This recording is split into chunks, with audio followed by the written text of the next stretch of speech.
So today I want to share with you how the Section 8 program has allowed me to not only pay my pay my mortgages every month, but now we've actually paid off a house. Today we're paying off one of my mortgages. And I want to just bring you along for the ride. I want to share with you this experience because it is very rare that I get to do this. And then when I was a kid, you're gonna see us, me and my children, go to the bank and make the last payment on one of my mortgages, right? And you can do the same. I'm gonna share with you the documents. How do we manage these assets? How do we manage a Section 8 tenant over time to get that mortgage paid off, right? Let's go over it.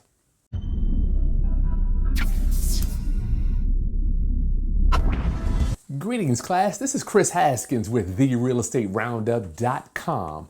My mission and ministry is to raise your financial literacy through real estate investing and entrepreneurship.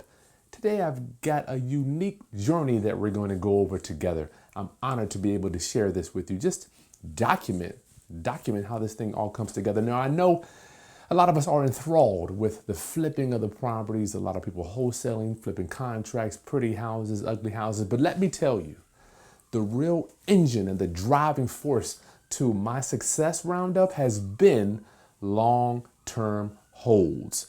Long-term holds, assets managed over time, right? Managing assets over time is the true 100% way. I don't want to say guaranteed, but this is the most safest way, right? The most for sure way that you're going to accumulate some wealth. So what are we talking about? The Section 8 housing department is AKA the Housing Choice Voucher program. What you can do is you can just Google that. And don't forget, I did create a full 42 module training course for you, the Landlord's Guide to Section 8 Housing. We put that together for you to walk you step by step so you will know exactly how to locate these tenants, how to screen them, how to place them, how to pass your inspection, because I'm going to beat this into your head roundup. I think our economy is going to take a real slump soon based on the real estate market being at the top right now, right? A lot of landlords are hurting around this country. I get calls every day, multiple calls, people not paying the rent. Oh, Kris, I can't evict them. Matter of fact, in New York, they got live free for 3, right? So you can live for 3 months because you can't evict anybody till next year, okay? I'm not feeling any of that pain. Why? Because I got the documents we're going to go over right now. Yes, I'm so excited for you because you're taking this journey too. Section 8 housing. Don't be scared of it. Don't be scared of it, Roundup.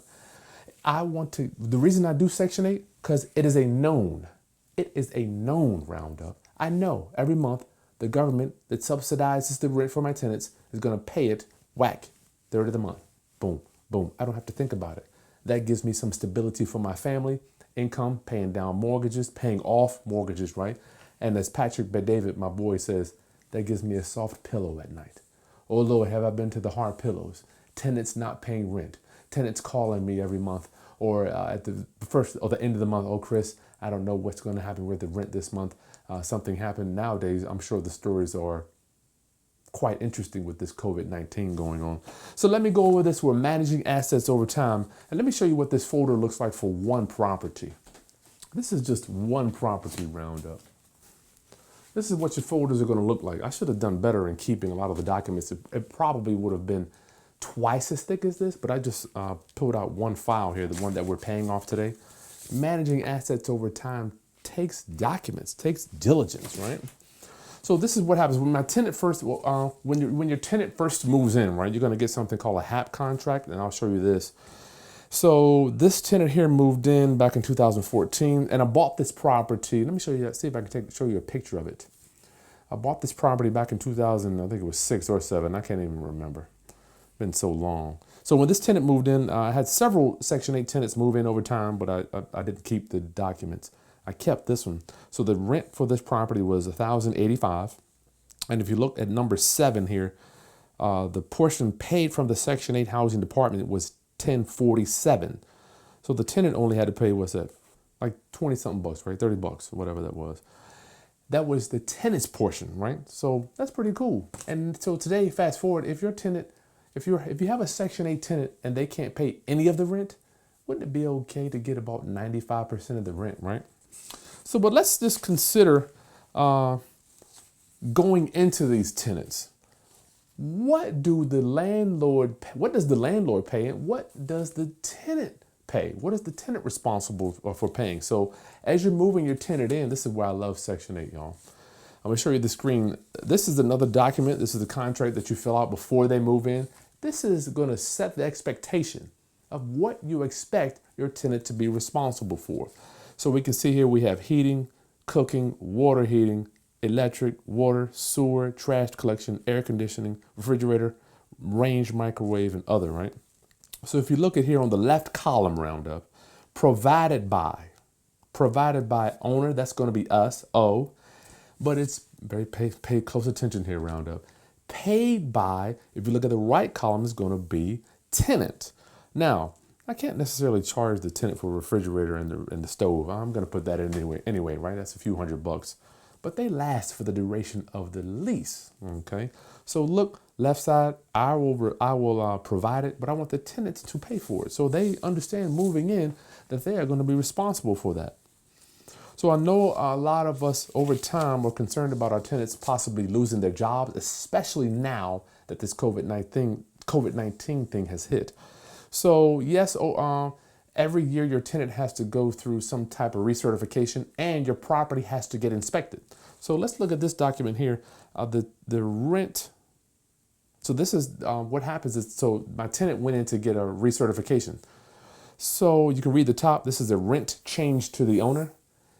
From time to time, your tenant could lose their job. The wonderful thing about Section 8 roundup, if they lose their job, if they lose their income, then the United States government will pay 100% of the rent. Let me show you this. Don't take my word. It's in the documents, right? So rent change to owner. Dear block builders, that's us. We have recently completed a review of the annual income and household composition of the tenant and family. The review has resulted in the following changes in the rent due to blank annual recertification. Now, if you look at this here, you got a couple things: interim certification, new admission, unit transfer. Another one I don't see on here, but it could be loss of income. So the total rent, remember, was $1085. Total resident rent has gone to $0 roundup. The tenant doesn't pay anything. So we get direct deposit 100% of the rent here. And they even, if you look down here, utility, they're even helping this resident with some of the utilities. So I thought that was pretty cool. So you can see overtime roundup. Now, you must manage this over time. This is the document that I want you to see if you're having some challenges with your tenant not paying, late paying, underpaying. Can I just suggest, I'm going to kind of work it into your roundup. I got to keep pushing you. Section 8, the Housing Choice Voucher programs, they are doing completely fine. We are getting our rents each and every month. So today I'm sharing with you, let's go to the bank. You're going to see us go through the drive-through. We are paying off a house, and I want to say thank you to the Section 8 department, and not only the department, the people that work there, all of our Section 8 tenants. Thank you for allowing us to provide you with housing, okay? And my Roundup family, I highly suggest you get on the board with Section 8 housing too. Let's go to the bank and get this loan paid off, y'all. Listen, if you found any value in your boy's channel, right? We're passing 61,000 subscribers. Subscribe to the channel, right? If we're helping you out at all. I hope that we are. The link below is for the Section 8, the Landlord's Guide to Section 8 Housing will be in the video description. And I've got about 6 or 7 other Section 8 videos that will walk you through the process, other landlords, other property managers, some other investors up in New York, so many different videos that are going to give you content on the Section 8 program that will help push you over the edge. A lot of people are thinking, oh, I just do Kris from Section 8, they're going to tear your house up. They come from challenged areas. They keep bad company. They may smoke weed. A lot of that could be true. But let me tell you, would you rather have a bad tenant and not getting rent, or a bad tenant and at least get your rent, right? At least you're getting your rent with a Section 8 tenant, even if they're bad. Even if they're bad, right? So go through the playlist, bunch of videos for you to help push you over the edge. Come on over. Don't call me. If you got a bad tenant, I'm going to push you over to Section 8, okay? All right, let's get to the bank. Let's see what we got going on. Isn't it cool? How many of you will go with your parents to pay off a house at 8, 9 years old? I'm praying that I'm giving to my children something that I never saw in my lifetime. Parents taking me to pay off a house. You mean you own a house free and clear? all thanks to the Section 8 department. All right, let's go. We at the bank, y'all. We at the bank. I wanted to share this experience with you. We are going to thank you for my Section 8 tenants. Hey, how you doing? We're documenting this. We want to, Bubba wants to ask you a question. My daughter. I'm good.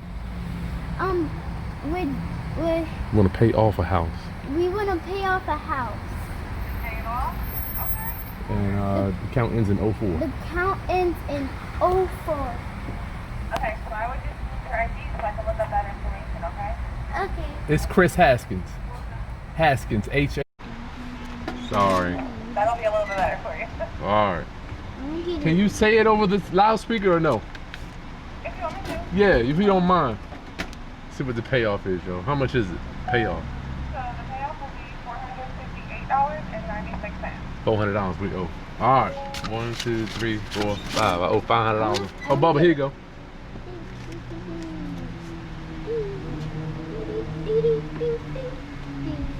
$400 payoff. You got a deposit slip for that other deposit too? Yeah. All right. Thank you. Paying the house off, y'all. Oh, $485. $130,000. Thank you so much. Paying it off, y'all. Paying it off. What do you think, Bubba, about paying off a house? That was cool. I never done that before. So now we don't owe anybody. We don't have to come pay any more mortgage payments on that property. What was the first thing? Tell the people the first thing when we got in the car. The first thing you said when it was time to pay. I'm gonna take you to pay house off. What she say, Taylor? I know what you said. What? How long is it gonna be so I can get back and play? That hurt my feelings. Receipts in envelope. Okay. Here, Bubba. Here. Y'all. Paid off. House paid off. No more. Paid off. I don't want to make a payment. I want to pay it off. Pay it off. Say that again. Can y'all even say that? Want to pay it off? Pay off. Pay off. Yeah, you're right. Pay it off. No more payments. Pay it off for good.